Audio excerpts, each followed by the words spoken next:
Hello my friends, John LaRuffa here with another Straight Up Solo. And in this episode, we're going to take a look at Great Western Trail, New Zealand. This is the third game in the Great Western Trail series. I'm going to show you what it looks like when you play it as a solo game. I'm going to give you a couple of turns, then I'm going to give you my impressions about this game in general, and about how I think it compares and contrasts to the other two in the trilogy. All right, let's get started. Okay, folks, and as usual, please like and subscribe to my YouTube channel if you haven't done so already. And if you have, I do really appreciate that support. Thank you.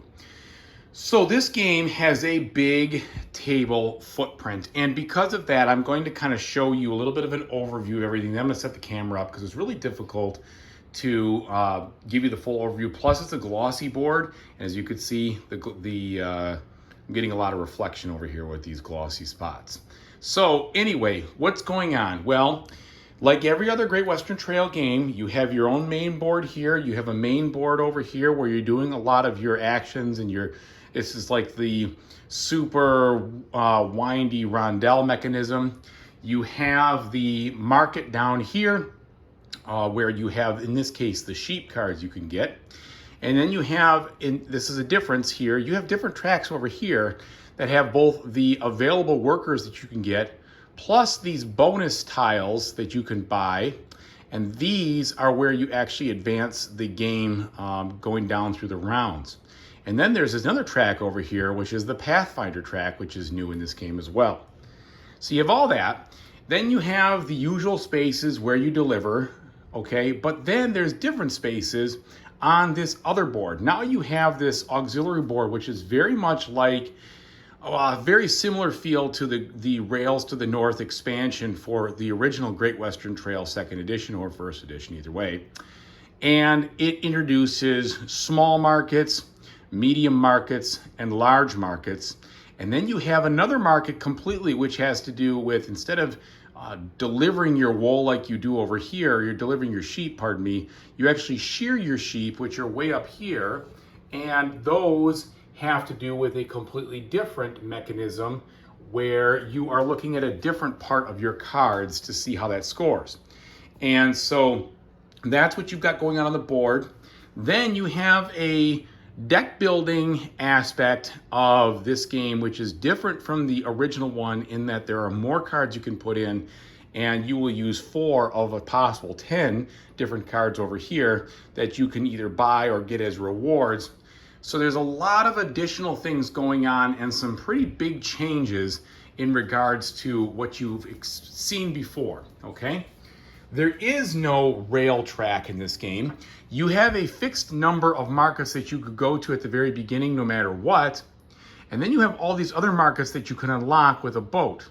Okay, and so that's a whole different story here. You are moving around a boat like you used to your rail, but instead of having to feel like you've got to advance this, otherwise you're going to be losing money, most of those markets cost something by themselves. So it's a little bit like that, but then you have this other stuff up top which costs things. Now, a big difference to the cards is the fact that you have a couple of different attributes. First, you have the breeding value like you did before. You also have the points like you did before, but now you have this wool, this shear value, and you can shear these sheep to make money and to put out your discs on some of those markets. So those markets where you have the sheep, they deliver you, or they give you some different rewards, and you can see that that's like a white ball of yarn or wool or whatever versus just this number over here. So those are some major differences. Now, the buildings themselves are also I would say the buildings are the most familiar thing. You will have multifunctional buildings where you can see very similar buildings to what you've had in the past. Buildings that you have like kind of identical tropes, right? You've got the building where you hire workers, and then you've got the building where if you build this, you can use your auxiliary actions and move 1. And so there's a lot of those similar ones, but the neutral buildings will flip on you halfway through the game. And I'm already actually a little more than halfway through the game, which is where I just got to. And so it will go, 4 of those buildings will go from, this side number 1, to this side number 2. They're similar, but they're different in the specifics. All right. Now, that is what's going on this board. The AI, in this case, I think its name is Sarah. She is controlled by a deck of cards, and she has an easy, medium, and hard level you can play on, okay?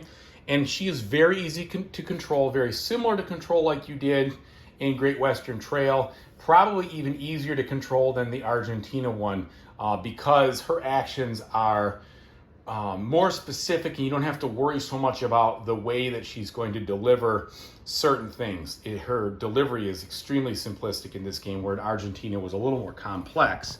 In this game, based on your difficulty level, you start, I'm playing on easy, so I start on 3, but she basically will start there and just deliver along this track linearly from there on in. Everything else is very similar to how she's played in the past with regards to her the cards and how they interact. So I'll show you a couple of those in just a second. The player board, now we have 4 types of workers. So before, where we basically had like a rancher and a builder and somebody who drove the train, we have those 3, but now we have this shearer, and he's the one who does the shearing for that other type of market. So you can shear 1 sheep of different types per shear that you have. So that's your 4th worker here, and that's different. You also have this gold that you can gather, and you can spend the gold to buy either some of these bonus tiles, like this is a wild worker over here, so she can be used on any spot, and she will count over here for whatever you want. Or you can spend the gold to buy these deck building cards, which will give you various different things depending on which kind you get. Some give you money, some give you victory points, some help you move your ships. And again, these you're going to take from 10 total. You randomly choose 4 of them, and then you put a specific amount in there based on your game. There's always these 4 deck building cards that are present in the game. One that helps you move down your sheep value, or your herd breeding value. One that generates you some money. One that moves you further on the path. And then this sheep card over here, which is worth 3 points, 2 wool value, and 3 breeding value. So that is a big fat overview of what this game looks like. Now, for those who've never played Great Western Trail, your basic situation is that it is a giant rondel style game with a lot of variability in what's going on this rondel. You are walking your, in this case, it's run, I can't remember, like run herder or something, but it wasn't run herder, it's something else. Anyway, you're walking your guy, and you're bringing them around this winding path until they get to Wellington.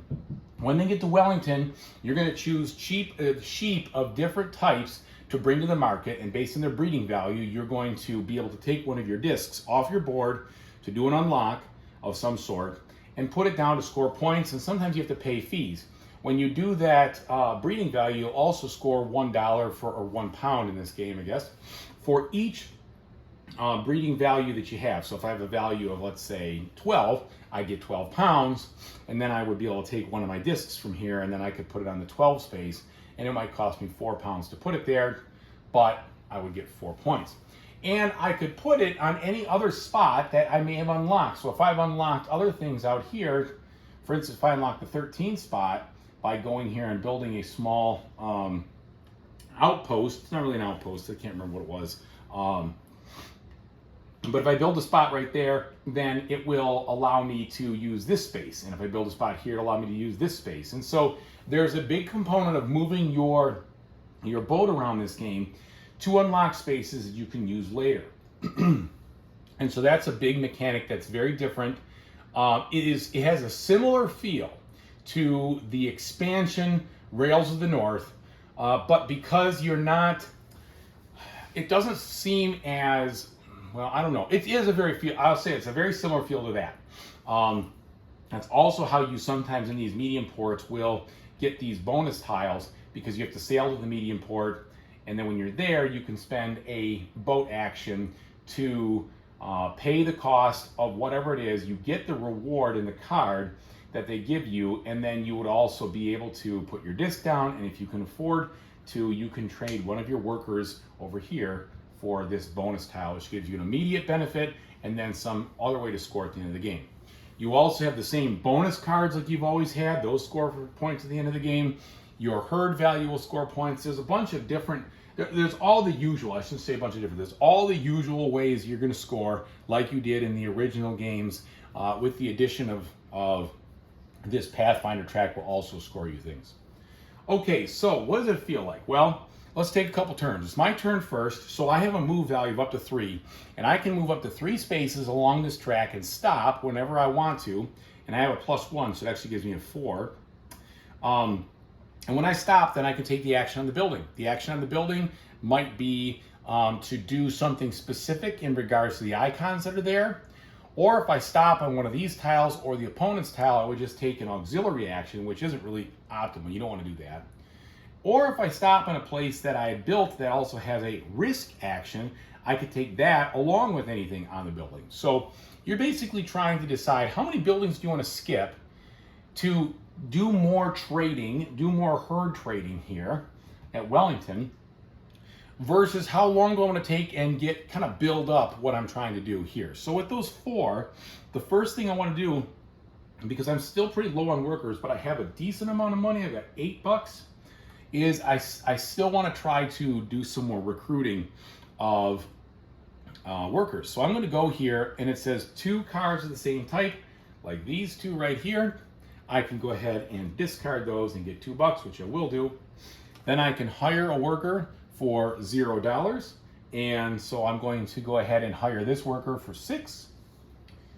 And then I'm going to cover the space, and covering the space then allows me to move 1 up on the Pathfinder track, which will score me some points at the end of the game. And then I can hire another worker if I can afford it, but it costs 3 more on top of what it would normally cost over here in the worker offer. I can't afford to do that. So my turn is over, and then I will draw back up to my hand limit, which at this point in the game is actually 5 because I've done some unlocking. And my deck of cards over here, like you can see, is made up of a variety of different sheep, plus in this case it just drew one of these deck building cards, which I can play anytime in my A or B section, which is the move or the actions, but I can't play it after I take my draw in the C section of the game. So now I go ahead and I flip over Sarah's card. Sarah's card says, for each shear worker, I move 1. Well, only 1 shear worker there.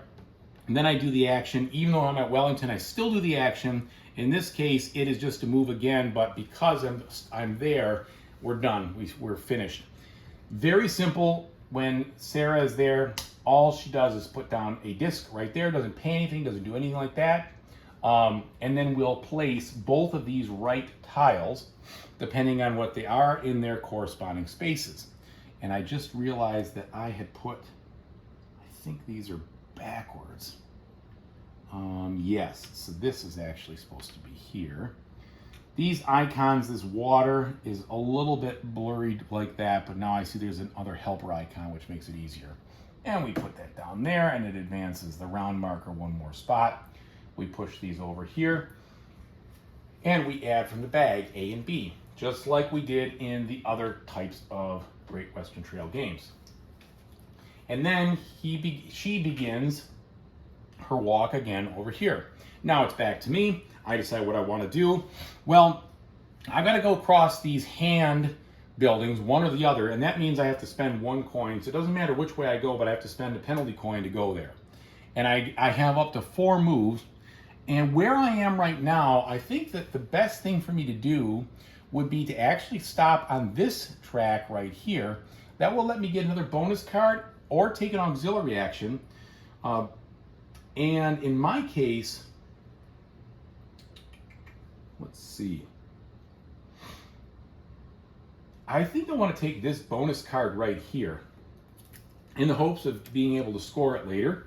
And you have to be able to meet the conditions on the card to get the points, otherwise you lose the points. And then I'm going to move up 2 on this track, 1, 2, and that allows me to now flip this over where I don't have to pay that penalty fee ever again. So I don't have to pay for those, which I'm very happy about. All right, so that's my turn. Flip over 1 for Sarah. She goes 3, 1, 2, 3, and then 2 on this track. So you can see how easy it is to do the AI's move. Very, very simple. And these are very self-explanatory icons, and if not, there's a nice spot where you can look it up right on the in one of the appendix, or the rule book for the solo. Pretty easy to follow. Back to me now. I'm really low on cash, so I'm not going to be doing anything in regards to this building here because I really can't afford it. That's a way to get those B tokens. This one I could trade into green for get 2 more, and then I could maybe build something. And although it wouldn't hurt to build, I only have 1 builder, so the only thing I could really do is upgrade this building or build this one. And this one's not all that awesome unless I put it here. That'll give me some gold. Let's do that. Let's try this out. So I'm going to go here. I'm going to skip this building, go here, trade in this green for 2. And I'm going to play this down. It cost me $2 to build a level 1 building, which I just built. And then when I cover that, I can do it because I've already gotten to 4 or greater on the Pathfinder, but I also get this 2 gold, which I really want. And I can spend the gold at any time, and I will, to get this. And this allows me, which I think will be a card that I can easily use, to get this card right here. I'll go ahead and put that in my discard. Then I'll also spend this one from the fact that I haven't finished my turn yet, and that will help me move down on the value track for my sheep. And then we continue to advance and draw. All right, so we're going again. 1 per shepherd. She only has 1 shepherd, so she's just going to go the fastest route, which is there. And then she'll buy a 2 or a 3 card if she can. There are none of those out there, so she doesn't take any card at all. Back to me now. I'm going to go ahead and I'm going to do this building, which lets me do the auxiliary action twice. I'm going to get those. Let's see. So what do I want? I'm going to get the $2 because again I'm pretty poor on the cash there. Do I want $2 or do I want the exchange token? I want to get the exchange. I'm going to get 2 of these exchange tokens. Okay. Then I'm going to spend. Well, this moves to the next space. I'm going to spend 1 of these exchange tokens right now. I'm sorry, it's not an exchange token. This is to draw a card and get it, discard a card. So I'm going to draw a card, discard a card, set this one down, and then do it again. Draw a card, discard a card. Okay, I didn't quite get what I was hoping for, but it's all right because now I'm going to do the shear actions. This is different from this game. This is unique, where I have 3 shearers. So I've got this card, and this card. So I can shear for a value of 2, 5, 9, plus this one is 10. And what that means is I'm going to get $10 right now. I discard those. And then I get to take one of my locked discs, which I'm going to take this one right here. And I'm going to put it in this spot right here, which costs me 5. But at the end of the game, I'll get a point. But the real important thing is I get to get a 3 card right now, which will use, that'll be a 3 and 3. That's one of these. So that's a better sheep. So I like that. All right, so you've seen that different market action. This shear building is what you're doing when you're shearing your sheep. Okay, we draw back up. 5.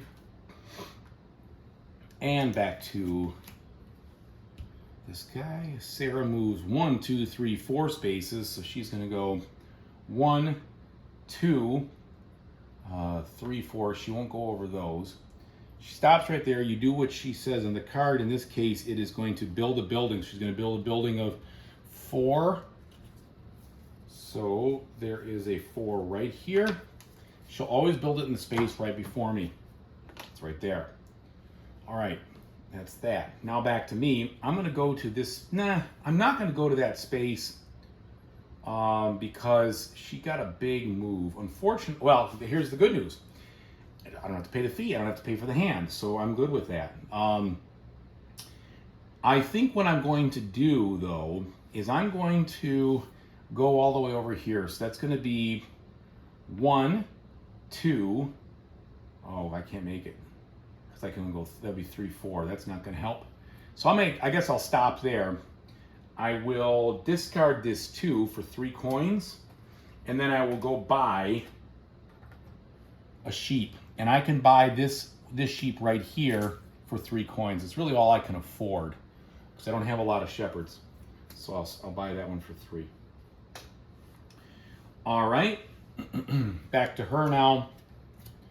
So she only goes 1, and then she will basically move up on the Pathfinder spot 1. And it's back to me. I can go 4, 1, 2, 3, which I'm definitely going to do because I want to move my ship. And I want to move my ship over here. So this will give me, I want to go there. That's 1.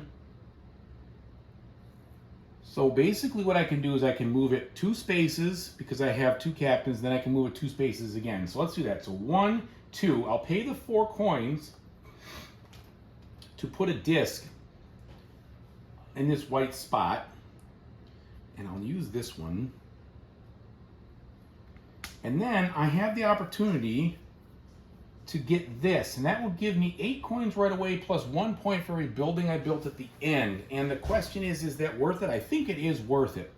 I will do that, and I will take one of my shears and I'll put him down here instead. Take this, and that'll be some way I'll score at the end. Now I go again with 2 moves, right? So I'm going to go, I'll go 1, 2, and I'll stop there. What I'm going to end up doing is trying to get up here and hitting a few more of these before the end of the game if I can afford it. That'll give me the opportunity to get some more bonus cards and some other stuff. Oh, and when I went here, I should have gotten a bell card. So that's this one right here. So you can see that that's how you're picking up these cards with these different actions of going to these ports, and you can also spend some gold to get them as well. All right, my turn is done. I draw another card. Now she is going to finish up. I'm just showing you a full cycle here so you get a good feel. So this is going to be 1, 2.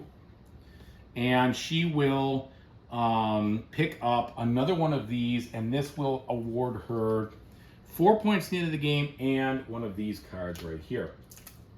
Also 4 points for her. That's a strong move. Back to me. Oh, and then she'll go ahead and load. So she'll take this, go here. She will take these 2, place, and place. These will slide over. She'll return. So that's very simple. And I'll say that probably from the Automa standpoint, this is the easiest of them, of the 3. And I'm kind of the first one with the expansion to execute. Okay.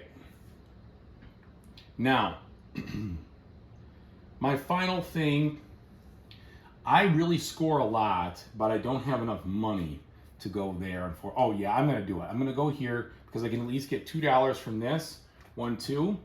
Then I can spend 5, 1, 2, 3, 4, 5 to pick up another one of these tiles, which I'm gonna get the one that gives me the sheepdog points, this one right here. And I think, and I know I need those. I can't remember if it's the hands or the other, but I can look through here. You're totally allowed to look through your discard pile. Yeah, I needed the water one. All right. So we're going to do this one instead. Okay. So I got that. That will give me one of these cards right now, which generate me a little bit of money. And 3 points to the game, plus I need that for one of my bonuses. Okay, so we've done that. Back here, 2 spaces, 1, 2, builds a building. It'll build, I think it builds the most expensive building it can build there. I'd have to look that up just to be sure, but I'm going to build a level. In this case, it will be, since it can't build a level 7, it's going to upgrade. It's going to upgrade that best building it can, 5 more, which would be this level 5 to a level 10. So it's going to do that. That's how I read that. Those are out of the game. Okay. And then finally, I'm going to go here. I'm going to load. So the first thing I'm going to do is I'm going to spend this card first. And I could do that because I don't have to go through the the actions here. So first I'm going to move, I'm going to move this here. I'm going to play one of my little outposts over here for 3. Oh, I can't do that yet. I can do that at the end of this load phase though. So I guess I'm going to hold on to this just for a minute. Well, never mind, because 1, 2, I run out of actions. I can't even go there. I have to have another one. So that's fine. Okay, so we've actually played him. So in playing him, he goes out over here, and that's something I'm going to have to score at the end. And so now I have all of these different breeding values, as you see here. They're all different sheep, not different breeding values, but different sheep. So my total is 6, 7, 8, 9, 10, 11, and I can put one of these down here for 12. So that's $12. Okay, I'm definitely going to do that. So here's my 12. And then I have to pay to go here for 4. So I'm going to pay the 4, and I'm going to load 12. Yeah, because I did that. So I can put my disc over there, and I'm going to go ahead and do this. And this is going to give me 3 more coins. The big deal is it's going to score me 4 points at the end. So 1, 2, 3. Now that I've traded my sheep and done the loading, I will choose what do I want to do. Well, I'm going to put out this one because this is worth 4 points. Maybe I'll get a chance to grab it. And these are identical, except this is worth more points. So I might as well put out that one right there. Move that over, return home, and draw from A and B. And so that's it.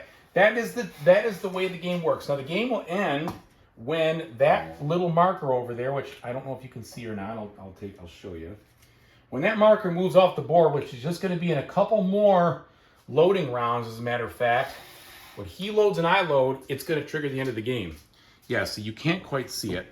This is the end game trigger, and as you fill up that, it kind of goes down, and it's going to load, it's going to push it off. Once it's pushed off, whoever does that's worth 5 points, and then you will have one final turn, and then you score. Okay, so that was a lengthy playthrough, but I did it because there may be people out here who don't know what this game's all about. You've just seen a pretty good smattering of the actions and a pretty good understanding of the rondel and the choices you're making. Oh, and then at the end of my turn, of course, I draw back up to 5. All right, let me tell you exactly what I think about it and give you some feedback on how I think it ranks with the other ones. Okay, so what do I think about this game? First of all, I think it is a fantastic experience. I love the Great Western Trail series, and this one is no exception.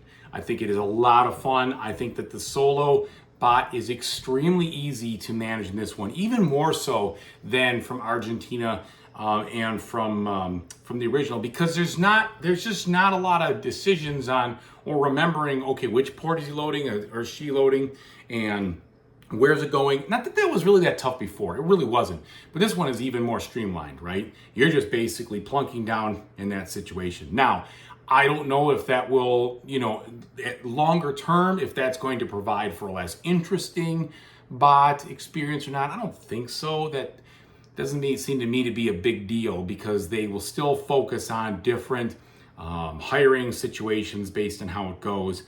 And then obviously lots of things can change in regards to the easy, medium, and hard, which cards are in there, because you remove several different cards when you're playing on easy versus medium versus hard. The gameplay itself is very familiar for those who have played it. You can really kind of go through the rules quickly for those who played other Great Western Trails and spot the differences, but it is important to be careful. There are some subtle things in there that you got to make sure that you understand. Plus, I don't know why they did this. They didn't exactly tell you when you could play those deck building cards unless you read the auxiliary appendix, and basically you can play them at any time in A and B, just like you can your bonus cards. They didn't make that clear enough for me, or maybe they did, but I missed it. I looked hard in the actual rule book, but that was that. So that's a minor gripe. What's there to like about this game? Well, I think it has more complexity than the other two. That may be a good thing, that may be a bad thing, but it's definitely got the most content and the most intricacies, okay? So in this game, you have a bigger deck building aspect. The sheep are multifunctional, and the types of workers and whether you want to buy a worker or those bonus things are more, there's more to think about there, okay? it just seems like the content has been ratcheted up. And so it's taken the level of the other games and then brought it to another level, which I like. If you found yourself overwhelmed by the other two, though, this is going to add more on top of that and might be too much. Here I find that there's a ton of things that you can focus on versus the other games where there were areas, there were categories that was I could either focus on, like for instance, the original game, I could focus heavily on building my deck with better cattle, or I could focus heavy on making more buildings for points, or maybe I could try to just really rush through the rondelle and score points there and kind of ramp that train deep into the distance to get those big things unlocked. Here, now you've got, and of course the workers that you can hire. Here you've got the workers, you've got the buildings, you've got the ports up top, you've got do I want to shear more? Do I want to have more points in the herd? Do I want to focus on some of these, the bonus tiles that will give me a bunch of points? There's just more, there's just plenty more. And then Argentina was very much, it was like a dual shipment at the same time, because if you remember, you had the wheat and you had the herd value and you did both at the same time. And so that was more, I felt like that game was the strongest one with regards to making big deliveries, right? You had to really hit the port with big hands, and that was a real key aspect of this game. This game, you could do that less. There's less of that necessity to have the big delivery, because you might do more of the shearing, or you might do more of the breeding, but you might do just a little bit of that, and you might spend more of your time doing more of the port unlocking or something like that.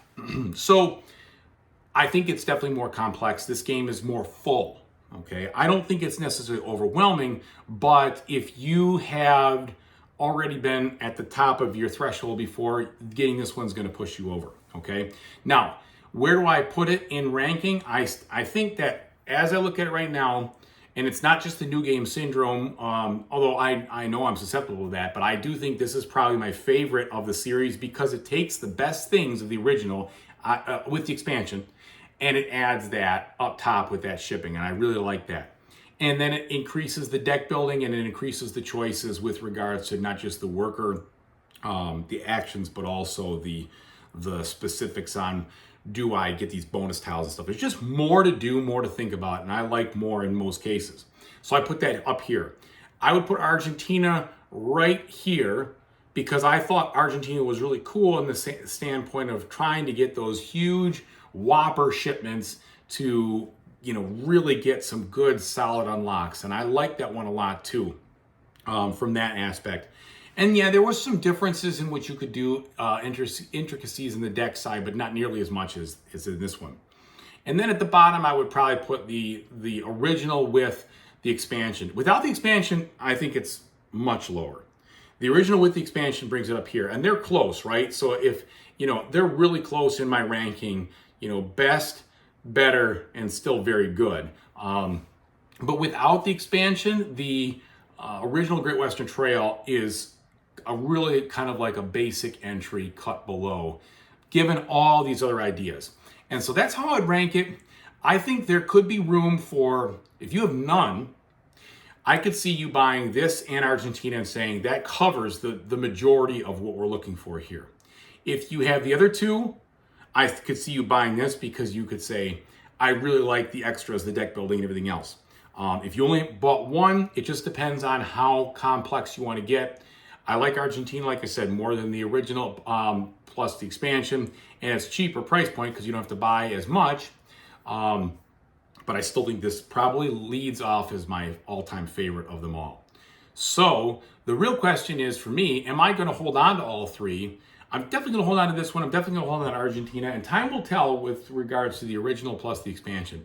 The one thing that is cool about the original plus the expansion is there are some tough choices to make with that train. How far do you push it? How much do you focus on that versus pay the loading fees and such that you didn't get, where your locomotive is lagging behind, and that is still a pretty cool mechanic, and you don't have that here.